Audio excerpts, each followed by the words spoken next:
Hello, everyone, and welcome back to Silicon Sounds, audio for the rest of us. Today, I have the pleasure of reviewing an IEM from the house of Kinera. Kinera is a brand that's very well known. Also, they have sub brands Celest and Queen of Audio. I did review a few of their releases, including the Queen of Audio Mimosa recently. Today, we have the Kinera Imperial Verdandi. I'd like to title this review as a musical all-rounder. So Kinera and its house brands Celest and Queen of Audio have graced the audio community with a number of good-sounding IEMs. The Imperial Verdandi inherits the parents following this trend and is priced at approximately $1,100 US at the time of the recording of this video. Not cheap, but not hyper expensive as well. Really depends. Beautiful IEM. The driver complement per side includes one bone conduction driver, which is implemented expertly, two Knowles Balanced Armatures, two Sonion EST drivers, and a 6mm dynamic driver. Lots of tech in one place, and while this might make some people concerned, not for me. Kinera has a track record of knowing how to expertly implement driver tech with expert skill, and the Verdandi is yet another showcase of their design prowess, both in the implementation of all these drivers and, of course, shell design and manufacture. Tuning-wise, we have a mild V-shaped tuning that is very tastefully done. There's no overt exaggeration in sound, which aids in this IEM being one of the better I've heard. Perfect companion for your ears for long listening sessions, 2, 3, 4 hours, whatever it may be, without fatigue. Not necessarily a technical beast, as it were. The Imperial Verdandi is still able to easily relay nuances in the music in a more natural and pleasing way. It's all about being musical here. Specs, 2 Knowles BAs, 2 Sonion ESTs, 1 DD, and a bone conductor per side. You can see through the shell, the dynamic driver. It is semi-translucent, quite stunning shells actually. Build and fit. The Imperial Verdandi is a beautiful looking IEM. Let me get that up to the camera. If you can focus, if you can see that. Absolutely beautiful.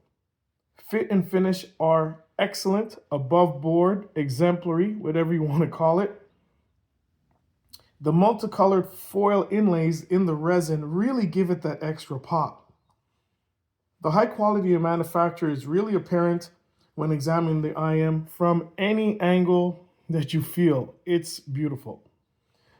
It's larger than your typical IEM. I'd call it on the large side with a very prominent nozzle, molded as part of the shell. As such, fitment might be an issue for those with smaller ears. My recommendation, usually go down a tip size. If you usually use large, go down to medium, and you should find a good fit that way. I didn't receive the entire package, but I did have the original cable. The cable's right here. Quite a nice cable. This one is a 4.4mm balanced termination. Really nice, decent haptics. Love the color. Not sure if it goes with the Verdandi, but I love the color. But for best sound, I found I had to switch out to a different cable. So that, take it as it will. Take it as it is what it is. Moderately easy to drive, the Imperial Verdandi definitely benefited from more capable source. This allowed the bone conductor driver to come alive as well as improving the general clarity throughout the frequency range. I should add that not just in build and fit section, but in terms of sound. Absolutely, this IEM deserves a quality source. Bass. Let's talk about the sound. Bass is powerful, tight, clean, even when digging deep, and yeah, it does go deep. There's a pleasing meatiness to the low end, very good snap and detail as well. The bone conductor driver implementation here is not for joke. You feel the impact of the bass notes, not viscerally, you don't feel it in your ear per se, but they have a weightiness to them, and still while having that speed and snap. I listened to Protection by Massive Attack. Rich driving bass line, and Imperial Verdandi managed to convey this with ease. The poise and control are clearly heard as well when switching to another track, Circumstance by Wayman Tisdale. More great sound, nicely articulate bass. Inside Stuff by Wayman Tisdale. This track has a lot of bass strikes, transients, very tight sound, and the Verdandi did excellent well. Very, very well, with great power delivery. The bone conductor implementation, again, really showing its the expertise at which it was implemented in this IEM. Mid-range. It offers a clean and open mid-range that is more immediate than recessed. Lush and detailed is a good way to describe the mid-range sonics. Layering and separation are very good as well, leading to a spacious sound. If anything, I would say that the mid-range is balanced in that nothing actually sticks out of the range or cries for attention. And yet, what makes it even more natural is that there's no harshness whatsoever. But the warmth is there, really making it lush and nice to listen to. It is a more warmer mid-range. Note weight is well portrayed. The Imperial Verdandi is also forgiving of tracks with less than stellar quality.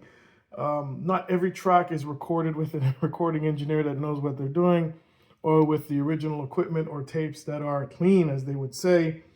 And while you can't make a silk purse out of a sow's ear, but at least through the Verdandi, these tracks can still be enjoyed. Timbre is good. Transit management is also very good. Naturally done, sharp attack, smooth roll-off. Dynamics are done well. Feeling unrestrained and lifelike in scale. This is an IM that is well suited for long listening sessions, and the mid-range is a big part of why. Treble. The treble is fairly extended with nice crispness and air. Cymbal strikes reveal no overhang or extra shimmering, being more organic. Strings sound again lush with a commendable clarity and detail. The treble is good, very good. But when coming from the Cezali, I would say Cezali from Aurelius, please excuse my pronunciation, does have a nicer, more natural treble presentation, but then that's an exception. That's an exceptional IEM that should be listened to separately. The Verdandi does very well here. And in terms of its asking price, 1,100 USD, really sticks it to the competition quite well. So treble is fairly extended, nice crispness in air, cymbal strikes reveal no overhang, sounding more organic. Strings do sound lush with commendable clarity and detail. The treble tuning here really is a complement to the rest of the frequency range. With respect to imaging and soundstage, the Kinera Imperial Verdandi offers a soundstage that is expansive with great layering and separation. Imaging is quite good on this, very stable and if not quite pinpoint, but very, very accurate. The qualities maintained, or these qualities are maintained even when listening to more complex tracks. Pleasing quantities, I should say, of width, height, and depth are there for the ears to take in. And imaging within that soundstage, as I mentioned before, is solid. So this is a quick review. Let's get to the conclusion. The conclusion's a little bit different. Is this a good IEM? Absolutely. It's an excellent IEM. While it may not actually shine above everything else when looking at one particular metric or another in one way or another. For example, does it have the best bass I've heard in IEMs of this price range? Not necessarily, although it is up there. Does it have the best mid-range presentation? Not necessarily, although it's up there. Does it have the best treble presentation? As alluded before, no, not necessarily, but it's definitely up there with its asking price and even above. What Kinera has managed to do with the Verdandi is not necessarily excel in one metric or another and stand out just in one way. What they've achieved here is a cohesiveness of sound from top to bottom that is just so pleasing, in particular for long listening sessions. The Imperial Verdandi's performance matches its premium design and looks. It's one of the few IEMs which are perfectly suited to these extended sessions. Put them in your ear, put on your best music, and disappear into the music. That's what these are really designed for, musicality more than anything else. I have to give these a recommendation. Absolutely, very well done. Between this and the Aurelius Cezali, I can tell you that between this and that IEM, I've basically filled out my needs for IEMs in terms of sound quality and sound presentation. The Verdandi is an excellent IEM. It's also stunningly beautiful. Manufacture is flawless from a company that really knows what they're doing. That's my review of the Kinera, Imperial Verdandi. I guess I didn't have enough coffee today. These are one-off takes, by the way, so, keep everything real. I want to thank you very much for joining me. This does get a very serious recommendation. Absolutely. If you're a listener who prioritizes musicality over any single metric, these are the ones to seriously consider in the $1,000 to $1,500 price range. Thank you once again for joining me on Silicon Sounds. Please join, subscribe, tell your friends about it, and I look forward to bringing you the next video review. Take care. See you soon.